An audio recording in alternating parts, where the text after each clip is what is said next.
1 week after a shocking betrayal of Becky Lynch, Trish Stratus returned to Raw with an explanation for her actions.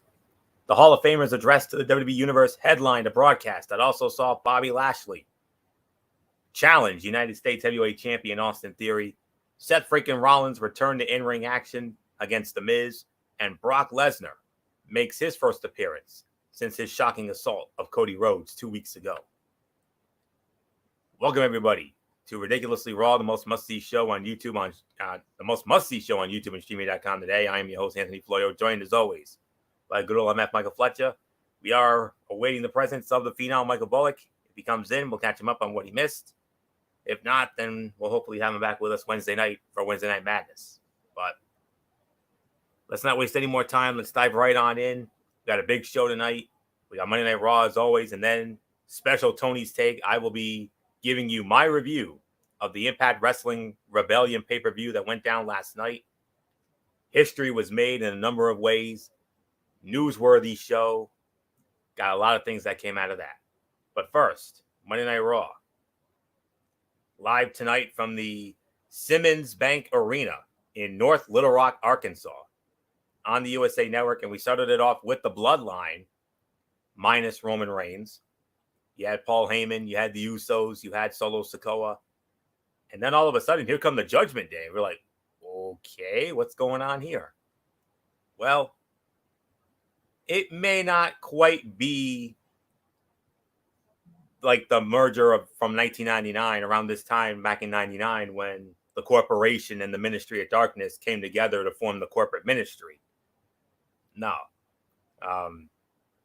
Heyman announced that a temporary alliance between the Bloodline and the Judgment Day, which led into two huge main event matches that were made. Paul Heyman announced Solo Sikoa versus Rey Mysterio, as apparently the Judgment Day asked Solo Sikoa to take care of Rey Mysterio.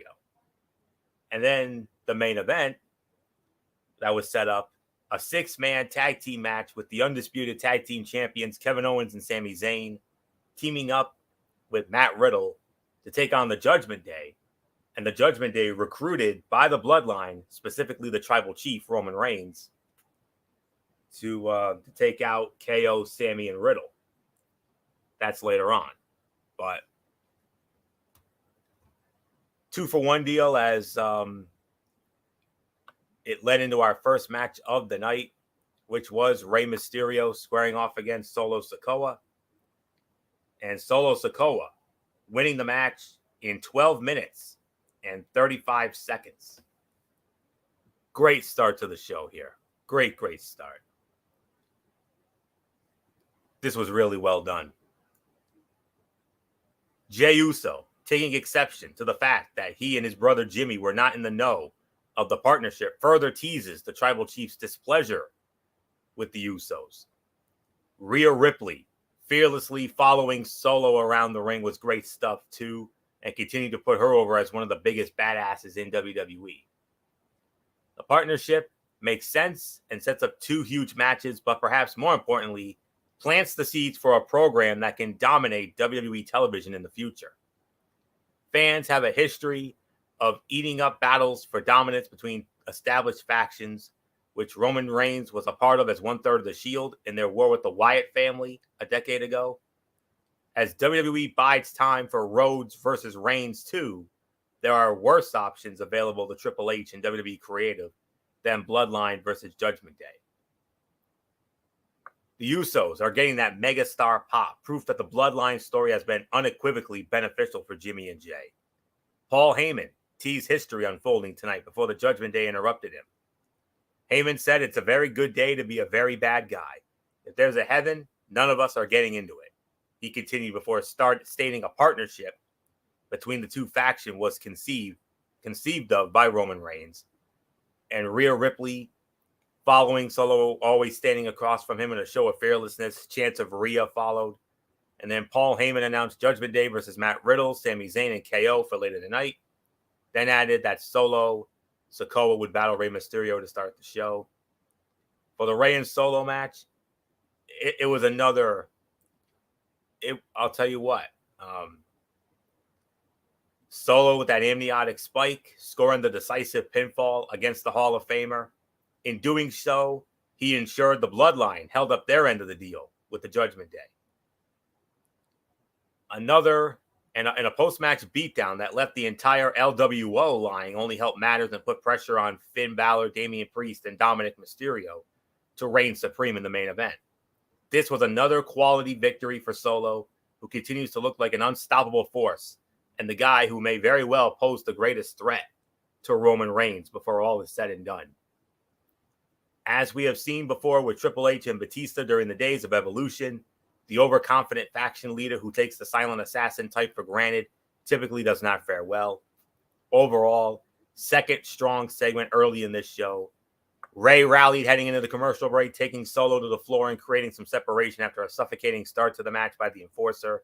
Solo has been built up as such a dominant competitor that even the slightest bit of offense against him wakes the crowd up, as was the case with Mysterio's momentary comeback.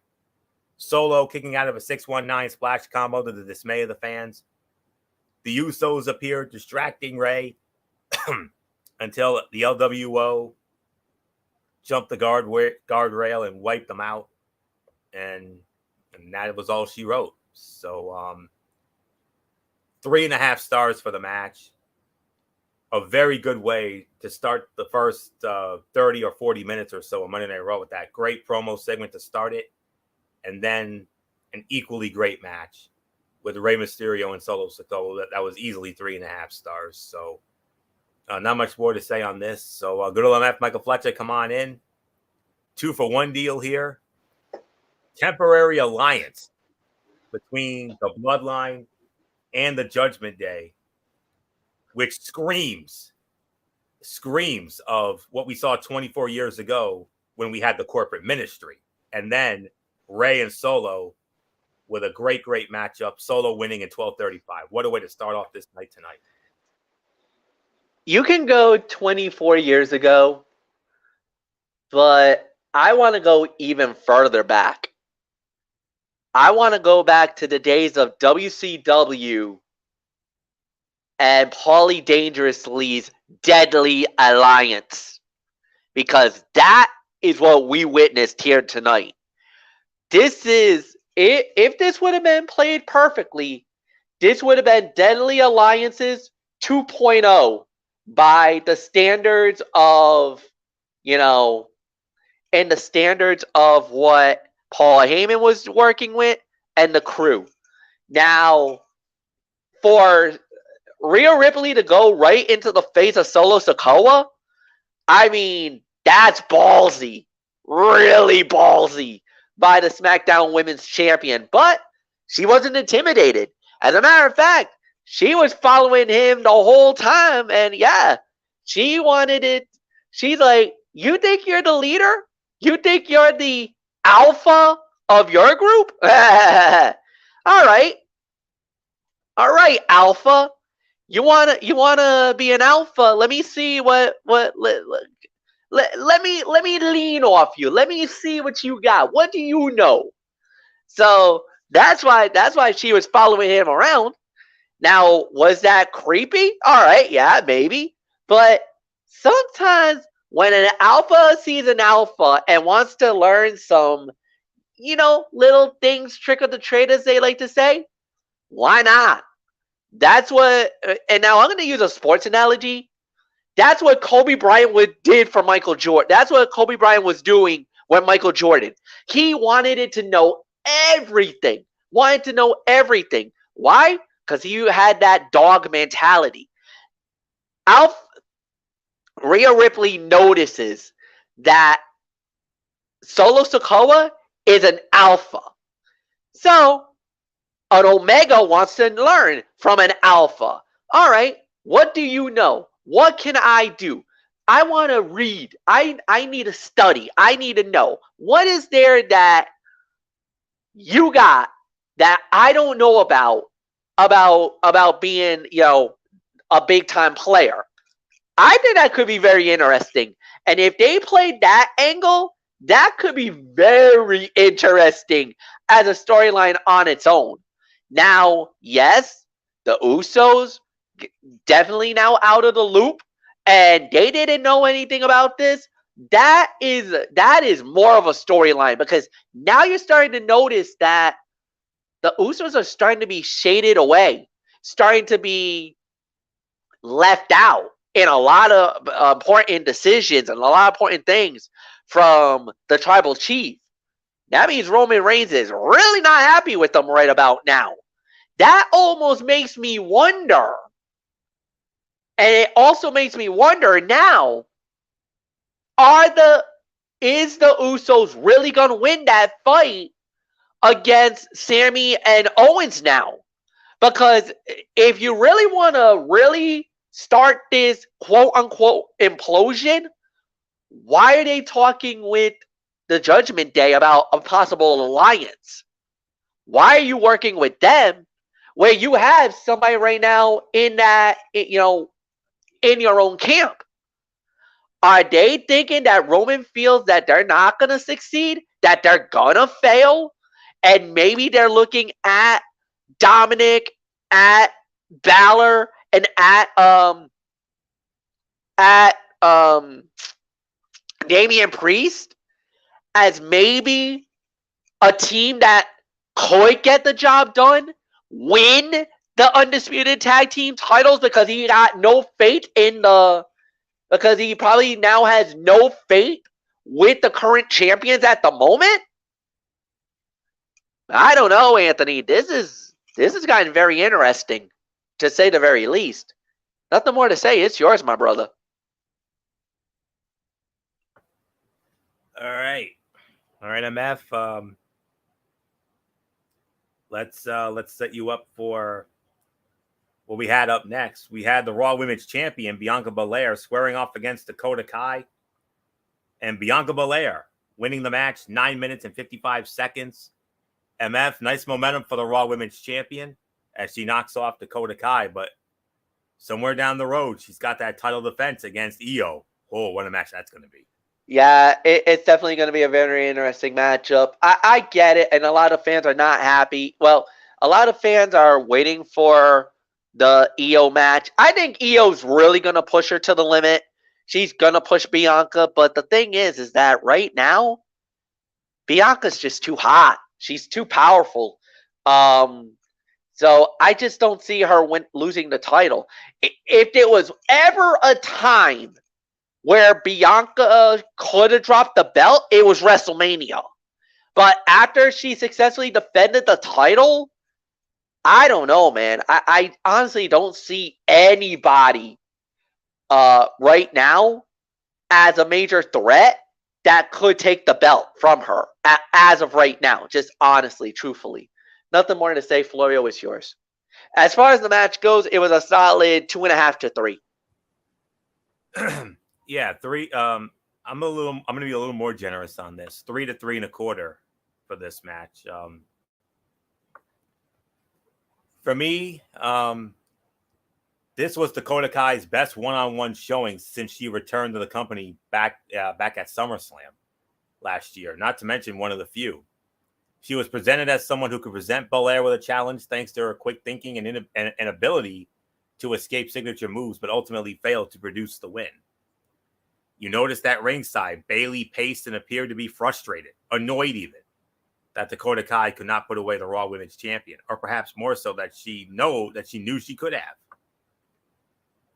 Her not-so-subtle displeasure with her underlings seeking their own acclaim continues to suggest that Damage Control will be no more before too long, which will freshen things up and potentially provide Dakota Kai and Io Sky opportunities they otherwise may not have enjoyed as part of the group. It also proves a heelish obliviousness to the fact that Bayley herself has repeatedly failed the group. Her eventual lashing out at Dakota and Io will be delightfully hypocritical and should reignite a fire under her that has been missing in recent months through little fault of her own. Corey Graves and Kevin Patrick put over the desire of Sky and Kai to have the individual spotlight on them after months of tag team success, spelling out the story and telling the audience why it should care. Bayley looked annoyed as Dakota Kai found herself on the receiving end of Belair's offense, further proof of her mounting frustration with her damage control teammates in their quest for individual success. And Kai utilized Belair's braid to escape the KOD, but not enough. 3.25 stars for this effort. All right, now this is where all hell broke loose here. We had the American Nightmare, Cody Rhodes, dressed in his ring gear and not one of his fancy suits like he always does. He came out and then from there, and he called out Brock Lesnar, but Adam Pearce said, "No, Cody, you're not medically cleared." Obviously, trying to sell the beatdown by Brock Lesnar 2 weeks ago. And then Brock shows up dressed in this dark cowboy, dark outlaw type attire, and Cody went after him, but for once the security guards were able to do their job, but eventually Cody took them all out, and that Man in Black appearance, a la Johnny Cash, and I like it, I really do, but wow, and of course the match made official, as it will now be Cody Rhodes versus Brock Lesnar, May 6th, San Juan, Puerto Rico, Backlash. Where do I start? Adam Pearce made that official, obviously.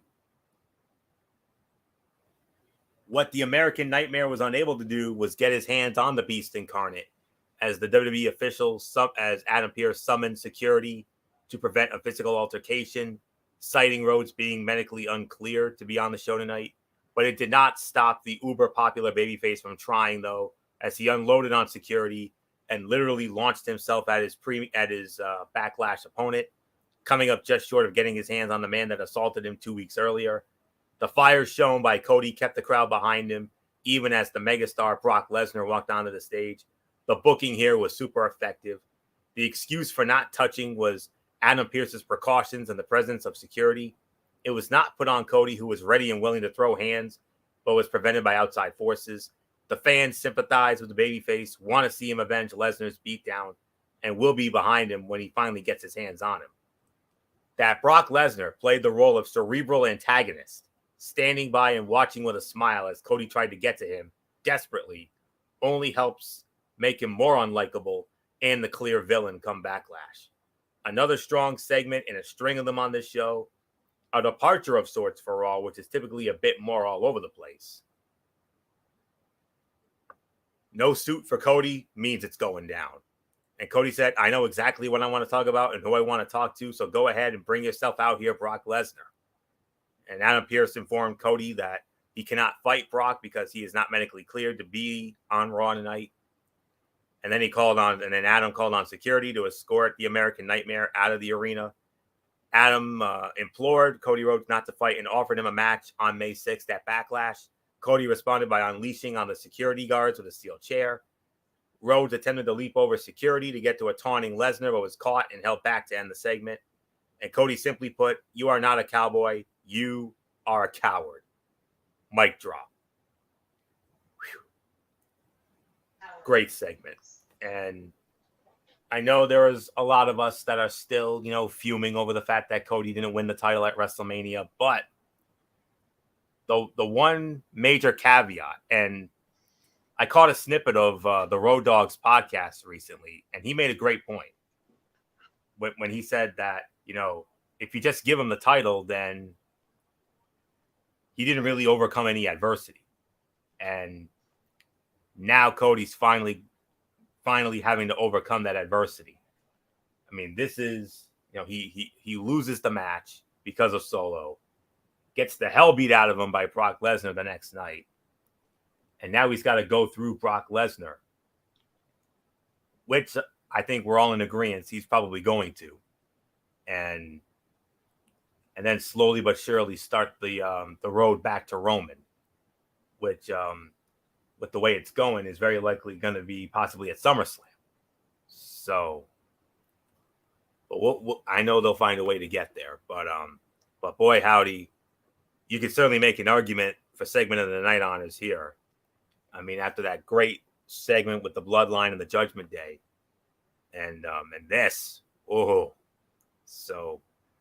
there isn't much more to say here. MF, what a great book! The booking on this segment was absolutely perfect, and Cody Rhodes, Brock Lesnar, Backlash, it's official. There's your main event.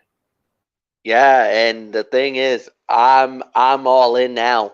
I mean, look, how on earth they did not do this early on, and now we're getting the ultimate payoff.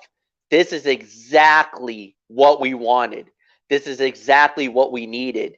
And yeah, I know a lot of people were a little bit angry, and a lot of people were very, not so forthright, not really too thrilled or whatever you want to talk about going in. But let me tell you, man, after what I saw, I'm all in. I definitely was like, wow, they really did a good job with this. And now the story seems a little bit more in line and coherent and everything else. So, no, I loved it. I loved everything about this. This was amazing. There's really nothing more to add. So, Anthony, yeah, you want to talk about great segment? They nailed it. Absolutely nailed it with this. So, yeah, where we were like, why would they do this? Now we know why. That Triple H and the boys, you guys got us. We were a little bit on like, what the hell? What is this? But no, you got our attention now. You have our attention now. So nothing more to say. Florio, it's yours. All right. And just looking over some things here. All right, MF, let's set you up for the next matchup here. As it was Seth freaking Rollins squaring off against The Miz and Seth Rollins. Seth freaking Rollins wins the match 12 minutes and 5 seconds. MF, what can I say? I mean, you're probably thinking, whatever, but I got to say, this was one of The Miz's best matches that I've seen out of him in a long time. Oh yeah, absolutely. No arguments here. Total agreement. They did what they had to do. They looked good. It was a good, solid performance. The Miz looked better than he has in recent weeks. And at the end of the day, the right man won, though. Seth Rollins needs to win. He needs the momentum. He needs to look good. And that's, at the end of the day, that's how you got to get the job done. So nothing more to say. And yeah, so nothing to add here. So Anthony, it's yours. It was another 3-star fight. 3.5 for me. I'll tell you what. The only thing, there has to be something motivating about being one of the most over guys in the company, but not currently being involved in anything of real meaning. Such is the position Seth Rollins found himself in tonight when he battled The Miz, himself in the unenviable position of being an afterthought of sorts. Together, the two Grand Slam champions in WWE history delivered an outstanding match that saw Miz presented as strongly as he has been in years, and Rollins showing out as he typically does.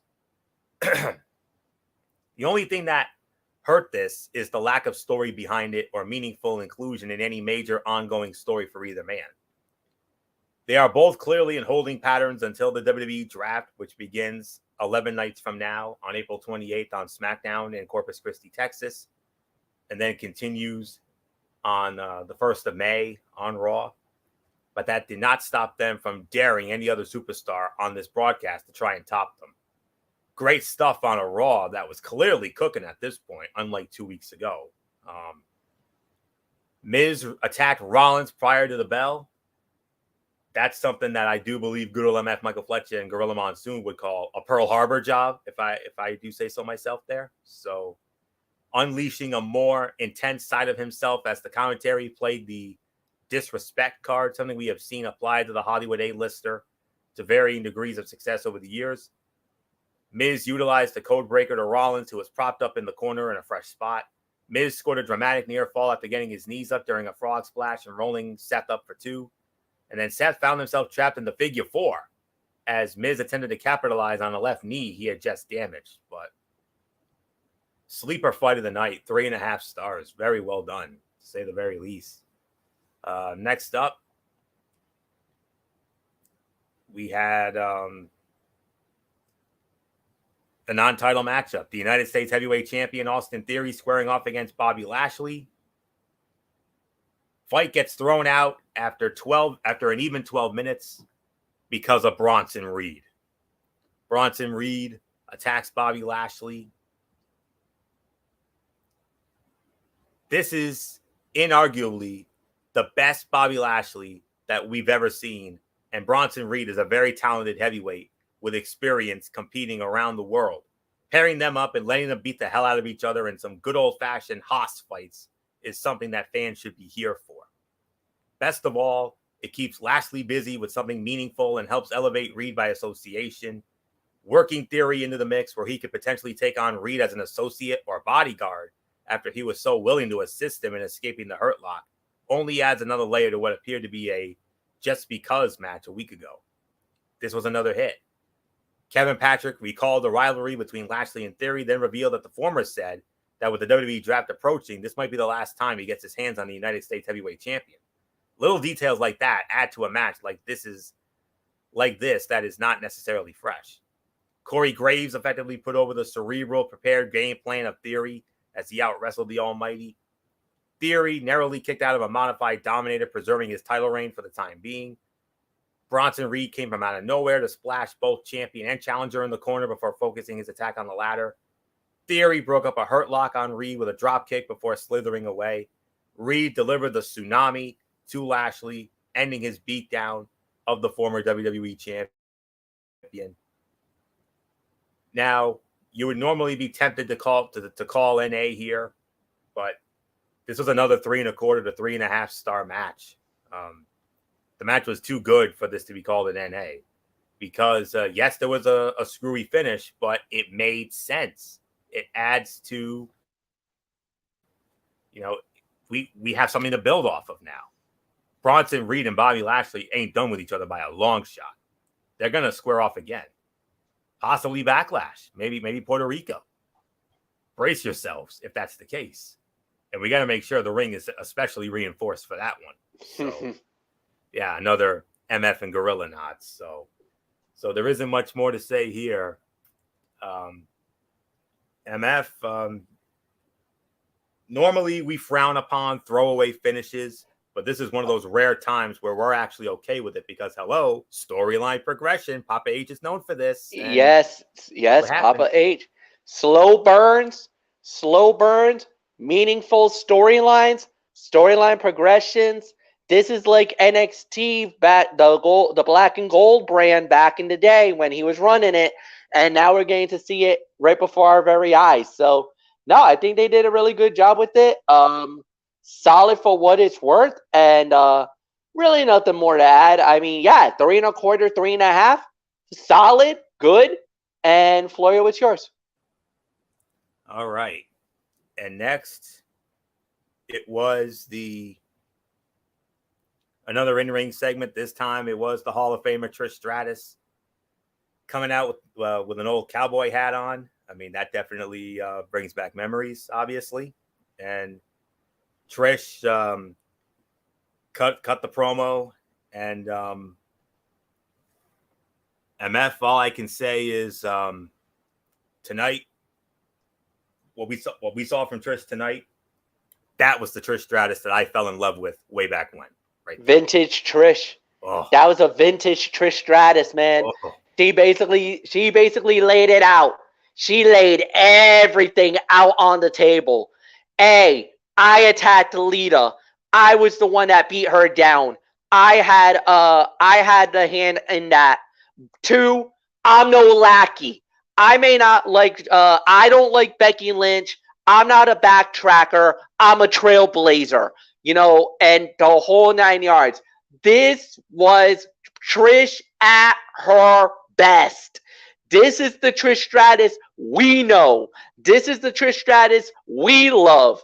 This was basically her run as the WWE Women's Champion back at WrestleMania 21. This was Hollywood Trish, as we would like to call her back then. This was exactly what it needed it to be. It was a perfect storyline. I really got nothing bad to say. I thought they did an incredible job with this, and it also makes more heat to the fire for us down the line when they do this match. And now we're hearing that Becky Lynch is taking some time off because of a foot injury. So now that match in Puerto Rico looks like it might be off the table. And now this actually might indeed open the door for that rumored match in Puerto Rico, not in Puerto Rico, in Detroit at SummerSlam, because it looks like Becky might be taking some time off because she's taking care of a minor foot injury that she suffered. So that's why she was off Monday Night Raw. Now, people are saying, oh, she's having problems with WWE. No, it's not that she's got issues with WWE. She's got a foot problem. It's already been confirmed. So ease up on the hate there more than anything else. So, Florio, it's yours. The other two segments beforehand, the Judgment Day and the Bloodline and Cody Rhodes and Brock Lesnar. Professionally, they may have been better, but for me personally, this was my personal segment of the night. MF, you more than anybody know the love affair I have had with Trish Stratus for 20 plus years since her debut on Sunday Night Heat back in 2000, TNA. We all know that. Yeah. The Test and Albert. I remember the WrestleMania 2000. Ooh. When she was making her way to the ring, how you instantly kind of collapsed on me in commentary there. That's when it all started. Yeah, that little money shot. Yeah. Yeah, as they say. And yep, and it doesn't matter if she's a babyface or a heel. I mean, she's one of the very few who can pull both off. But when she's a babyface, she's a damn good one. But when she's a heel, I think she's maybe even better. I mean, Trish Stratus knows her place in WWE history, something she was not shy about stating as she explained her actions toward Becky Lynch last week on Raw. Let me say it like this. Trish was fantastic here. I'm not just saying that personally. I'm also saying that professionally, too. Hitting the right tone and showing off the attitude that helped her make her one of the best heels in all of WWE nearly 2 decades ago. The only small criticism, it would have been nice for the company not to pipe in audibly fake boos to help drown out the tired what chants, but that does not take away from what was a superb performance on the mic by one of the more underrated talkers in WWE history. The best heels are those who believe their actions to be justified, regardless of if they actually are. WWE has always given Trish her flowers, so in this instance, it feels like it is a personal vendetta the heel has with the man, and that typically makes for the best stories.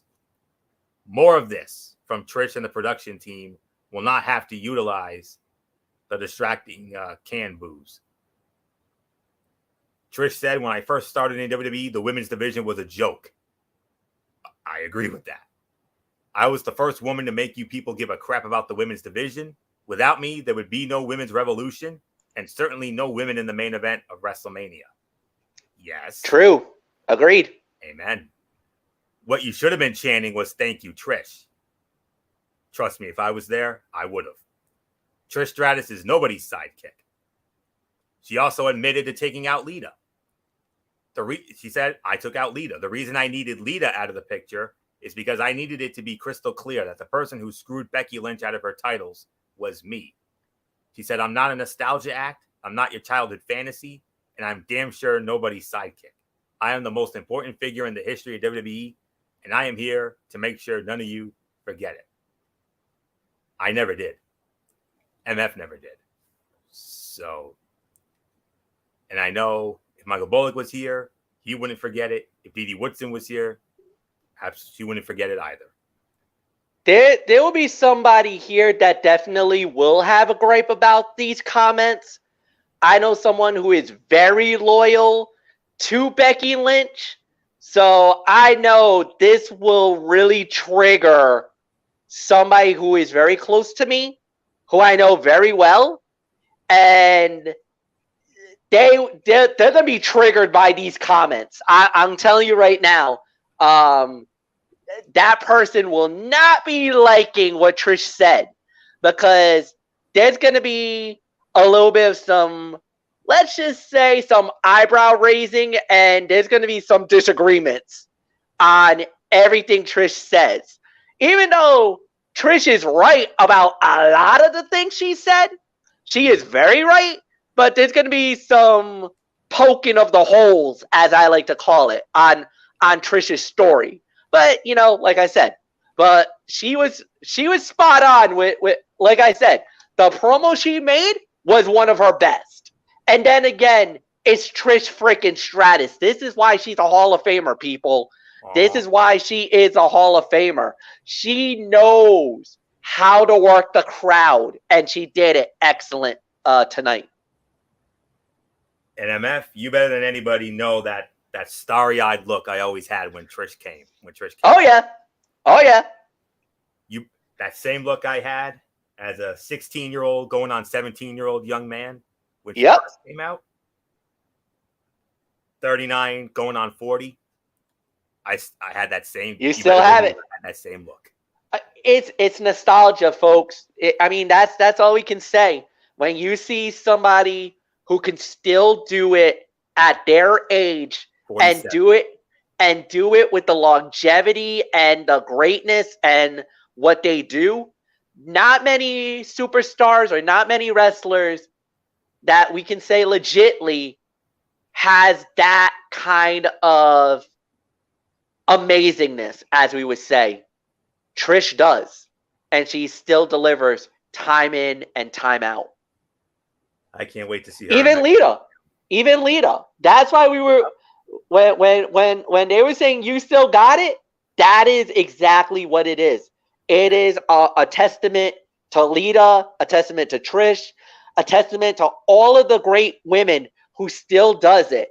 And I don't give a bleep about all the negativity, especially what the Garcia twins are talking about. Remember, they're no longer the Bellas. They changed their name back to the Garcia twins. Yeah. Nikki and Brianna Garcia. But unlike Trish and Lita, and unlike them, they actually knew how to wrestle. They actually knew how to fight. They actually did the hard work, the blood, the sweat, the tears. They went through everything. And they never got any. What they earned is what they got. They earned their greatness through everything. So there's a few negativities, but I'm just going to leave it at that. So, Flo, it's yours. Yeah. My personal segment of the night, like I said, and that same starry-eyed look that I had when Trish debuted, I had that same look tonight. I mean, she still looks amazing. I mean, she's like Dick Clark, man. She never ages. That's all there is to it. She looks as good now at 47 as she did when she was in her early 20s. So, that was fun. I had a lot of fun with that. No doubt about it. Can't wait till SummerSlam, man. That's going to be something else. Believe it or not, we only had one cutout on the show here tonight, and here it was. Women's tag team matchup. It was Chelsea Green and Sonya Deville against Candice LeRae and Michin. Chelsea Green and Sonya Deville win the match in 3 minutes and 15 seconds. We're not going to, go too far into this, but I will, as the host, I'll give it a quick thought. Of course, we all know Friday night on SmackDown, Liv Morgan and Raquel Rodriguez will defend the women's tag team titles in their first title defense against Chelsea Green and Sonya Deville. The match featured some perfectly acceptable wrestling that was offset by the silence of a WWE universe that had no real reason to care about anything going on in the ring, mostly because the creative forces have repeatedly failed to properly highlight the women's tag team division. Chelsea has a character that will absolutely get over with time. Sonya has repeatedly proven capable of infuriating fans as one of the great heels in recent memory during her WWE official days. As a team, the fans have no reason to buy them. Ditto Candice LeRae and Michin, who are on television seemingly every week, but are really just there. Even the slightest bit of investment on the part of the creative team with regard to the tag division would do wonders for a crop of talent deserving of much better than they have been subjected to, really since the women's tag team titles were introduced in 2019, through little fault of the talent itself. Liv Morgan and Raquel Rodriguez watched the match from ringside, getting an up-close look at their top contenders, Sonya Deville and Chelsea Green. There was entirely too much talent involved in this segment to be met with indifference from the WWE Universe. It's an indictment of the creative team and its usage of the women's tag team division. That's really all it is. So 1.5, far and away the worst fight of the night. The only real meh thing on this show here tonight. And then we had to close it out, the 6-man tag team main event, undisputed tag team champions, Kevin Owens and Sami Zayn, along with Matt Riddle, squaring off against the Judgment Day, Dominic Mysterio, Damian Priest, and Finn Balor. SmackDown Women's Champion Rhea Ripley in their corner, of course. The babyface team, Owens, Zayn, and Riddle, winning the match 12 minutes and 20 seconds. It was a combo platter, if you will. Kevin Owens with a stunner, Sami with a haluva kick, and then Riddle with the floating bro. And they win the match in 12 minutes and 20 seconds. And then all hell breaks loose after the match. The Usos and Solo Sikoa show up. And then out comes Rey Mysterio with the LWO. And wow, okay. Another 3.5-star match. The crowd was hot. The intensity was off the charts, and the babyfaces stood tall. All while questions involving the future of the superstars at play emerged. When and how will Roman Reigns seek revenge for the Judgment Day, failing to uphold their end of the deal with the Bloodline to take care of Kevin Owens, Sami Zayn, and Matt Riddle? Clearly, the LWO has put itself in the path of the Tribal Chief and his family, setting up a secondary program between the factions in the coming weeks and months. How will Finn Balor, Damian Priest, and Dominic Mysterio rebound from the loss? And what will it mean for the babyfaces in question? It has been a long time since WWE Creative has managed to intertwine ongoing feuds at the top of the card as effectively as they have with this one, and managed to create a sense of excitement and intrigue along the way. Who knows if it can be sustained as the company nears the WWE draft? But Triple H and company have managed to lift not only Sami and KO by way of their association with the Bloodline, but also Riddle, Judgment Day, and the LWO all at the same time. That benefits those stars, the show as a whole, and fans who demand fresh faces in top spots. This was the perfect way to wrap up what feels like the best episode of Raw from start to finish in months.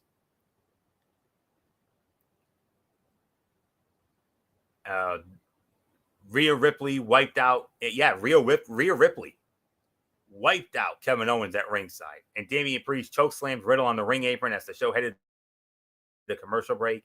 The action broke down, leading to the spot heavy finishing stretch. Rhea Ripley tripped up Sami Zayn, cutting off an attempted tope con hilo.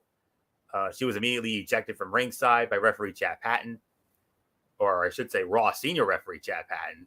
And Kevin Owens delivered a stunner. Sami added a haluva kick, and Riddle finished Finn Balor with a floating bro. 3.5 stars. And there's nothing more to say here. MF, what happened, what we saw at the end of tonight's show, it kind of felt like the ending of an Attitude Era Raw. All hell breaking loose. Yeah, that's exactly what it was. And they did a really good job with it. They made a great story about it. They talked about the story really well. 3.5 stars is the main event. And yeah, this was a solid close to the show. I thought they did a really good job with it. So I got really nothing more to add. So Florio, actually, I guess I lead off on overall review. I gotta say 8.5. I thought it was a damn good show. There wasn't really anything bad.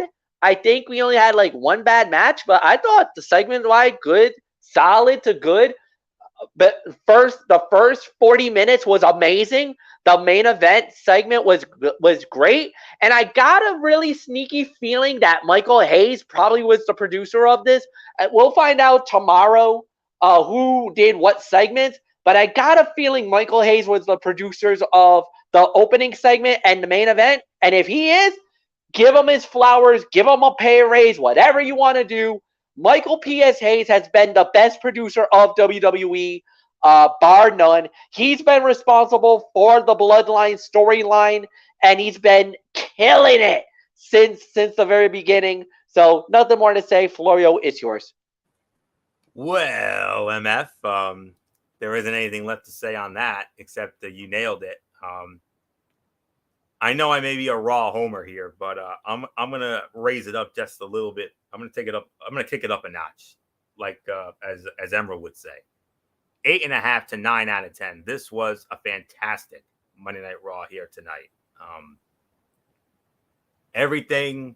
I mean, we only had one bad match. If we didn't have that one bad match, I might have pulled the damn trigger here tonight. But all the match. I mean, with the exception of that one women's tag match. All the other matches were solid to good to great. All the segments were really well done here tonight. And I may be overrating it, but I don't give a damn.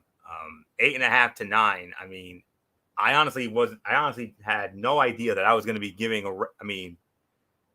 2 weeks ago, if you had told me I was going to be giving Monday Night Raw an 8.5 to 9 out of 10 in the future, I would have said no way. After that dumpster fire show we had 2 weeks ago. But not tonight. Oh, no, not tonight. They delivered, man. They delivered in spades. That is all I'm saying on that. So, you think it's good now? Wait till the draft. And especially that little tidbit that I shared in our Talking Wrestling TXN messenger chat there. If that's true, look out. That is all I'm going to say. So, all right. So we got ourselves a special Tony's Take here tonight, folks. And there isn't anything left to say except it is Impact Wrestling Rebellion. Last night, the Impact Wrestling presented the pay-per-view known as Rebellion, live from the Rebel Entertainment Complex in Toronto, Ontario, Canada. And a lot came out of this, let me tell you right now. All right, so we had 2 pre-show matches. First, it was Heath and Rhino versus Champagne Singh and Shera. Champagne Singh and Shera win the match, 6 minutes and 8 seconds. 2-star match. Well, I'm not gonna dive into the pre-show matches. I will give the results of them though. Champagne Singh and Shera over Heath and Rhino, 6 minutes 8 seconds, and then we had a Knockouts Tag Team Championship match.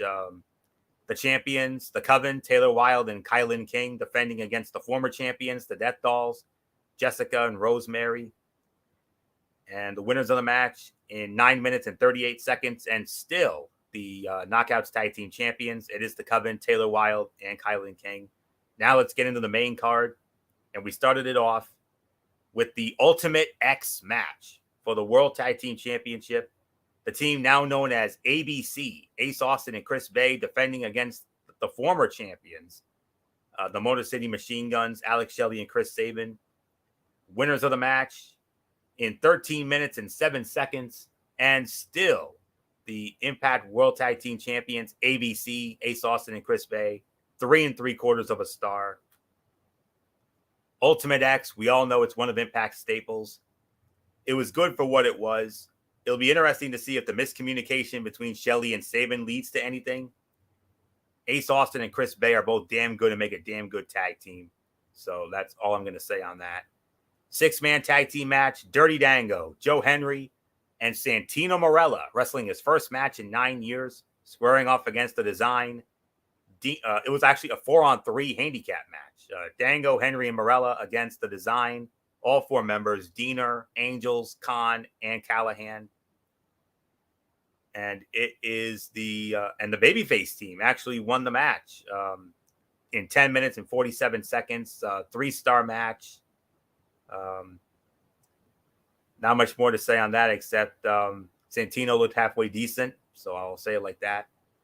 Then we had the last rights match. It's basically a casket match. That's really what it is. PCO squaring off against Eddie Edwards. Of course, Eddie had wife Alicia in his corner. PCO wins the match in 13 minutes and 43 seconds. 3.25 stars on that one.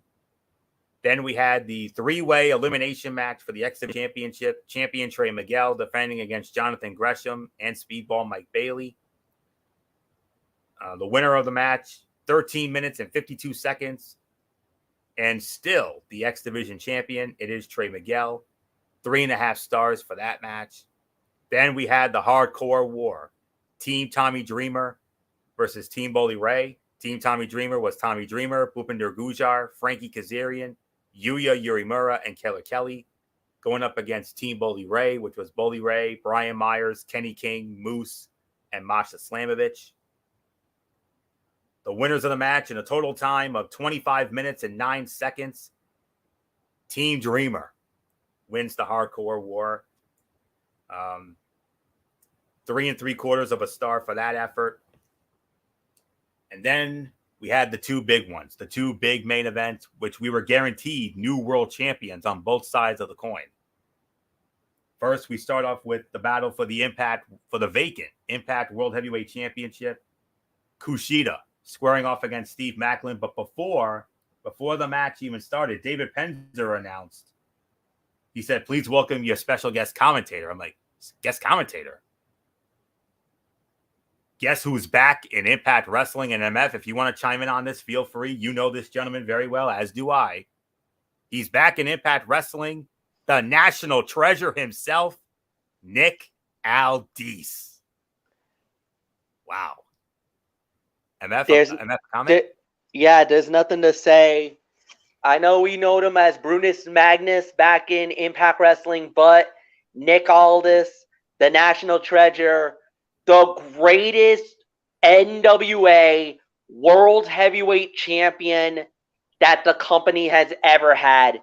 Other than maybe Ric Flair, other than maybe Kerry Von Erich, other than Harley Race, and the American Dream Dusty Rhodes, if there was one guy that was synonymous with the 10 pounds of gold, Sweet Charlotte, and the NWA World Heavyweight Championship, this is the guy.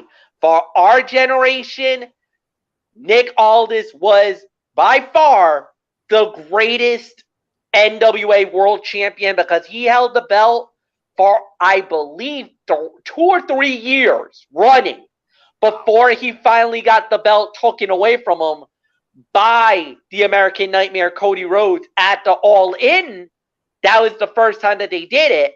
But then I think it was like 2 months later, Aldis got the belt back from Cody Rhodes and held it for another year-long reign before he eventually lost the belt to Trevor Murdoch.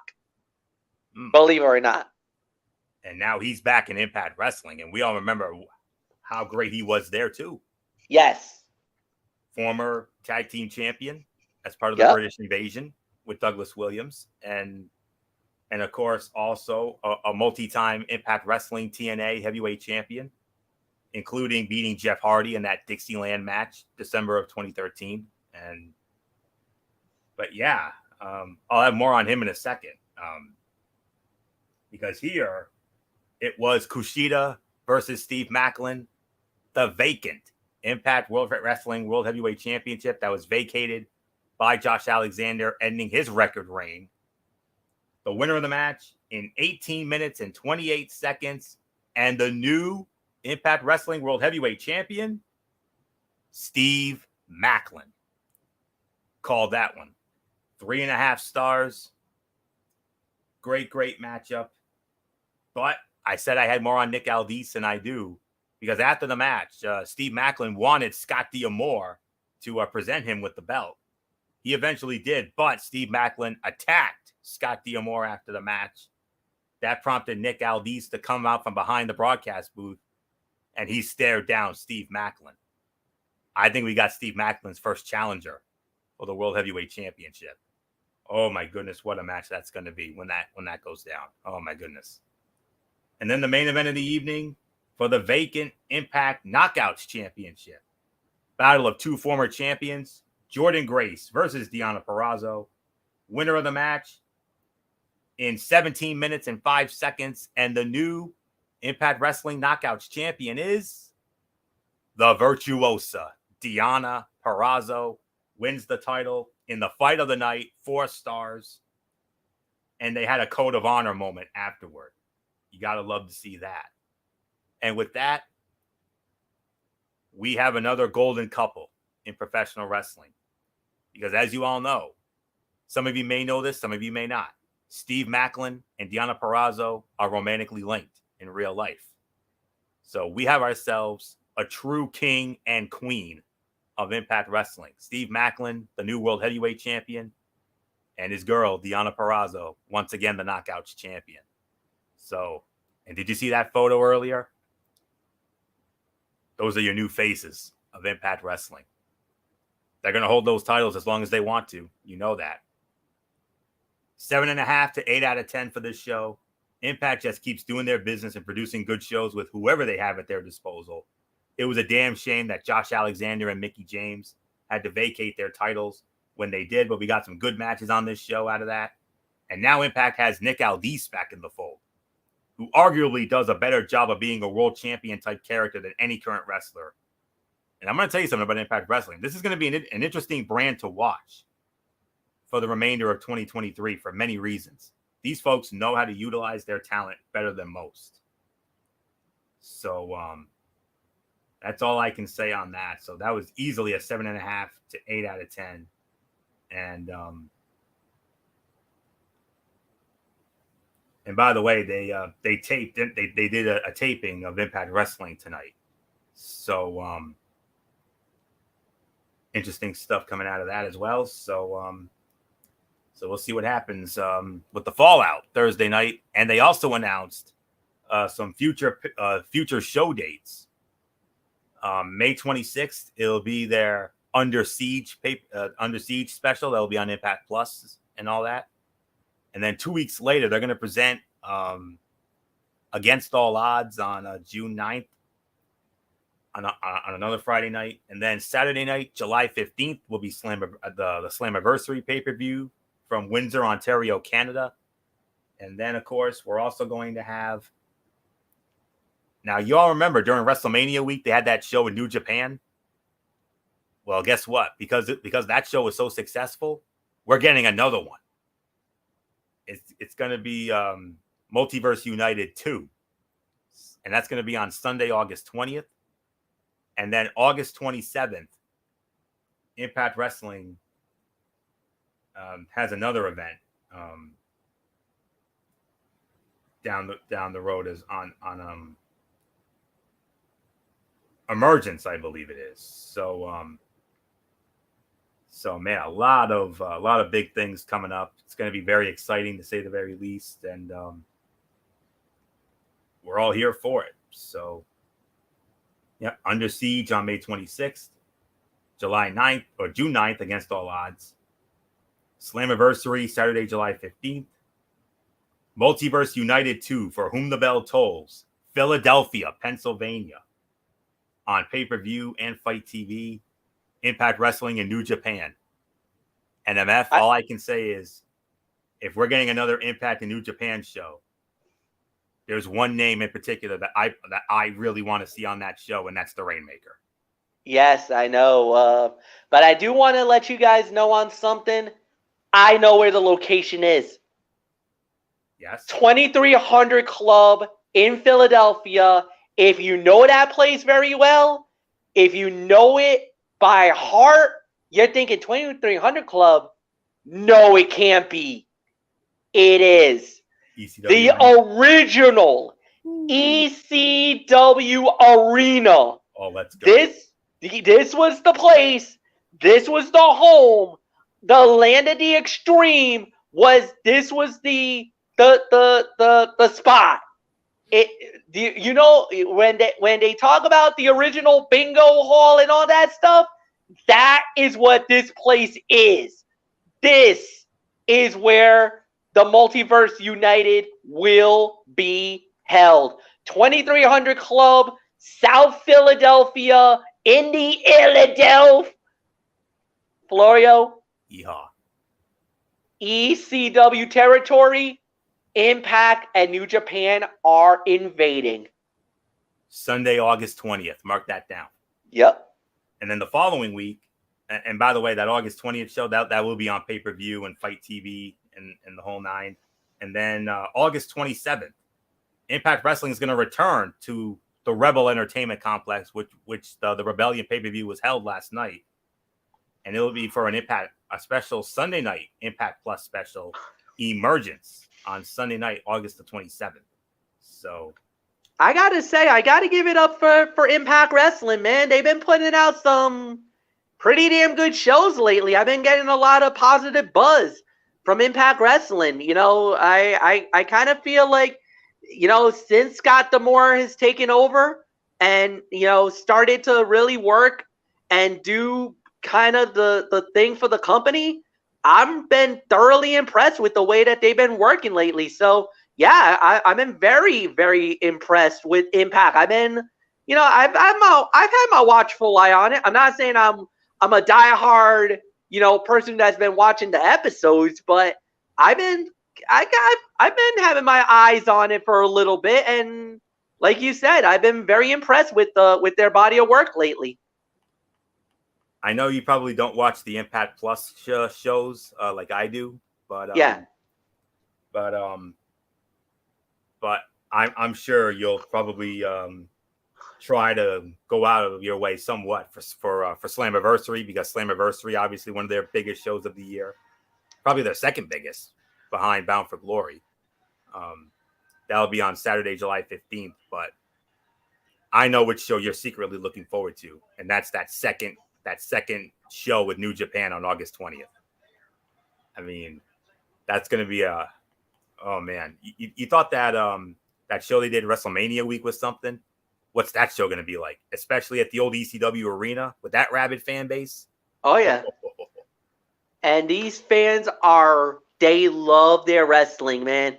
MLW just did a few shows not too long ago. As a matter of fact, one of their shows was I'm not going to say it was you know what? I'll say it. It was like a spin-off of Lucha Underground. It's what they call Aztec Warfare Aztec Underground is what they call it. This is MLW's version of Lucha Underground. They got El Jefe, Jerry and Cuerdo running it again. So, and they got some of the guys, not all of them, because a lot of them no longer are with, you know, Lucha Underground, but you still had most of the guys. King Cuerno came back.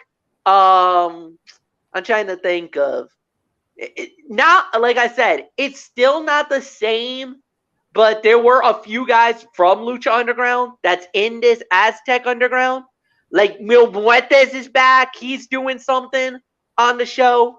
Like I said, there's a few of them, and it was a success. It was a roaring success. They were really, like, it was awesome to see some of the stuff that they were doing. Again, it's not like Lucha Underground from back then. Lucha Underground was its own. It had its own aura about it. There was certain things that we loved about Lucha Underground. And for me, I will never forget Lucha Underground. Lucha Underground was like, man, every Wednesday night, that was appointment television for me, yes. Especially the first couple years. And every time I was watching it, I was like, oh my God. Because not only was Lucha Underground working, but they even had the backing of AAA. So a lot of the AAA guys were going to Lucha Underground and making it, you know, very well. And then MLW was like, you know what? Let's work with Lucha Underground. And they started working it, but it had a little bit of the fire, but it wasn't like there was something missing, you know? I think that's the best way to say it. There was something missing about it. But with New Japan and Impact Wrestling, their working relationship has been really great. And now, after Conan was working with WWE, now there's rumors about maybe WWE and AAA working together in the future. Oh, Oh yeah. oh, Oh yeah. because I read the dirt sheets. I heard about I heard about how much everybody loved Conan's introduction of Ray into the Hall of Fame. And Yep. many are calling that perhaps the greatest induction speech of all time. Yeah. And that's how great it was, and I'm certainly not going to argue that. So, oh man, a lot of exciting things coming up on the pipeline here, no doubt about that. So, cannot wait for it. So, so we'll see what happens. So, so there isn't much more to say. So with that, we put the bow on this show. So MF, I'm guessing the usual times for our shows this week. Yes, indeed. Okay. So, so let's set the table here. We will next be with you Wednesday night. MF will have it on BraceFan 95 Wednesday Night Madness, as it will be NXT and AEW Dynamite. Of course, Thursday we got TXN Sports World 10:30 as well. We got the regular season finale of the XFL. This is the final week of the XFL regular season, week 10. We'll also preview week 2 of the USFL. We'll also do, it'll be our week 10. Well, actually, we actually have a big news story that came out today. Jalen Hurts, you know, Deion Sanders always says, pay that man. He got paid and then some. So we will talk about Jalen Hurts. We'll lead off the show with that. And then we will preview week 10 of the XFL. We'll preview week 2 of the USFL. And then in the double main event, we will preview the first round of the Stanley Cup playoffs that started tonight. And in the other half of that main event, it'll be the incorporation of the Bruins beat, the Ranger roundup. Well, actually, it's going to start with the Celtics chat. Then it will go to the Bruins beat, and then the Ranger roundup after that. So there's your docket for Thursday. Jalen Hurts, the big contract extension. Week 10 the week 10 preview of the XFL, preview week 2 of the USFL, first round of the Stanley Cup playoffs, and then Celtics chat, Bruins beat, Ranger roundup. And there's your show for Thursday. And then Friday, Cerebral Smack Talk. MF will have that on BraceFan 95 at 11 p.m. Well, actually, I believe Rampage is on Saturday this week, if I'm not mistaken, because of NBA playoff coverage. So, yes, it is. Yep. And I think it's going to be on at 10 o'clock Saturday night, I think. So it'll be a pretty late docket then, and it'll be just the SmackDown Live. I did go to a show just recently, a wrestling show. Thank you, Jen Ellis, as always.